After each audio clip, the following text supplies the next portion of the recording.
bunu biz etnogenezinə baxsaq və dilinə, əsas etnogenez və dil vacibdir. Görəcəyik ki, xay erməni sözləri praktik olaraq yoxdur. Necə ki, bunların etnogenezində də sütun xalq Ադրբեջանցի պատմագետ Ռիզվան Հուսեյնովն է, ասում է, որ հայ ինքնությունը ձևավորվել է իսլամական ժամանակաշրջանում, իսկ հայերի էթնոգենեզը արհեստական ու միֆական է։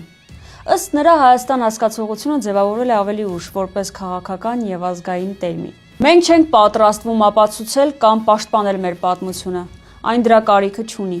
Իսկ քանի որ դուք չեք տիրապետում ձեր սեփական պատմությանը եւ տարիներ շարունակ այն փորձում եք վերագրել մեզ, այն դեպքում, երբ անգամ ձեր պետության անունն է գողացել հարևան Իրանից, հարկ է, որ այս անգամ ուշադիր լսեք եւ հիշեք, թե ով եք դուք իրականում եւ որն է ձեր պատմությունը։ Ավելի անհեթեթ է ձեր էթնիկ ինքնաանվանումի պատմությունը։ Մինչև 1936 թվականը ձեզ կոչում էին կովկասյան թաթարներ կամ կովկասյան թյուրքեր։ Հենց այդպես եք դուք կոչվում 1926 թվականի ԽՍՀՄ մարտահամարի ժամանակ եւ միայն 1936 թվին ԽՍՀՄ-ի նոր սահմանադրության ընդունումից առաջ Ստալինի հրամանով Ադրբեջանի թուրքերեն լեզուն վերանվանվեց ադրբեջաներեն, իսկ Ադրբեջանի թյուրքերը դուք ադրբեջանցի։ Այդպիսին է իրականությունը։ Ձեր ինքնաանվանումը ստեղծվել է հարևան Իրանից գողացված Ադրբեջան անվան հիմքի վրա, միայն Ստալինի հրամանով։ Եվ պատահական չէ, որ ապօրինի հիմքի վրա ստեղծված պետությունը նույնչափ ապօրինի հավակնություններ ունի հարևան երկրների նկատմամբ,